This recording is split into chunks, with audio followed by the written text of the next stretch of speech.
లక్షలాది మందికి మన తెలుగు మ్యాట్రిమోనీ ద్వారా వివాహాలు జరిగాయి. తెలుగు వారి #1 చాయిస్ తెలుగు మ్యాట్రిమోనీ. కర్ణాటకలో ఓ ఇంట్లోకి చిరుత చొరబడింది. గుజరాత్లో ఓ ఇంటికి మృగరాజు వచ్చింది. ఇంతకీ అడవిలో ఉండాల్సిన జంతువులు కాంక్రీట్ జంగిల్కు ఎందుకు వచ్చినట్టు?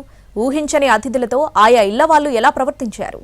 పులులు, సింహాలు, చిరుతల వంటి వన్యమృగాలు అడవుల్లోనే ఉంటాయి. మనుషుల కంటపడాలని కూడా అవి ఎప్పుడూ కోరుకోవు. కానీ ఒక్కోసారి ఆహారం, మంచినీటి కొరత కారణంగా అడవిని ఆనుకుని ఉన్న గ్రామాలకు వస్తుంటాయి. అంతకు మించి తమ పరిధిని దాటవు.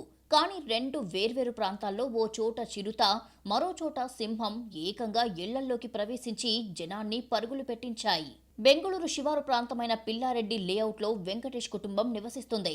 భార్యతో కలిసి తాపీగా కాఫీ తాగుతున్న అతని గుండె ఆగిపోయినంత పనయ్యింది. ఓ చిరుత తమ ఇంట్లోకి రావడం చూసి వెంకటేష్తో పాటు ఆయన భార్య భయంతో బిక్క చచ్చిపోయారు. కాసేపు కిక్కురుమనకుండా కూర్చున్నారు. చిరుత ఓ గదిలోకి ప్రవేశించగానే చాకచక్యంగా గడియ పెట్టేశారు వెంకటేష్.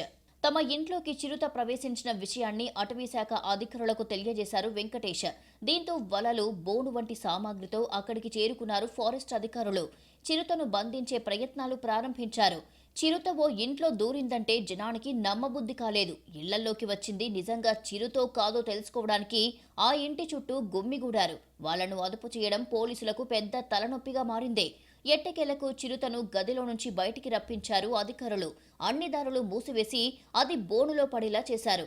దీనికోసం 2 గంటలకు పైగా శ్రమించాల్సి వచ్చింది. ఎట్టకేలకు చిరుతకు మత్తిచ్చి తమ వెంట తీసుకెళ్లారు అటవీశాఖ అధికారులు. దీంతో వెంకటేష్ కుటుంబంతో పాటు ఇరుగు పొరుగు వాళ్లంతా అమ్మయ్య అని ఊపిరి పీల్చుకున్నారు. గుజరాత్లో కోవాయ గ్రామంలో గుడిసెలాంటి ఓ ఇంట్లోకి చొరబడే ప్రయత్నం చేసింది సింహం. బాగా ఆకలితో ఉందో లేక వంటకాల ఘుమఘుమలు ఆకట్టుకున్నాయో గాని ఏకంగా కిచెన్లోకి వెళ్లబోయింది. అలికిడి అవుతుంటే ఇంట్లోని వాళ్లు అప్రమత్తమయ్యారు. ఇంట్లోకి దొంగలు గాని చొరబడుతున్నారా అనే సందేహం వాళ్లకు కలిగింది. వంటగదిలోకి మెల్లగా తొంగి చూస్తే ఇంటి పైకప్పుకు గోడకు మధ్య గల గ్యాప్ నుంచి లోపలికి రావడానికి ప్రయత్నిస్తున్న సింహం కనిపించింది. దీంతో వాళ్లకు గుండె ఆగిపోయినంత పనయ్యింది.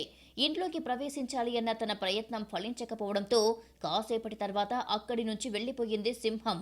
అయితే ఇంట్లోకి ప్రవేశించేందుకు సింహం ప్రయత్నిస్తున్న దృశ్యాలను ఓ వ్యక్తి తన మొబైల్ ఫోన్లో రికార్డ్ చేశాడు.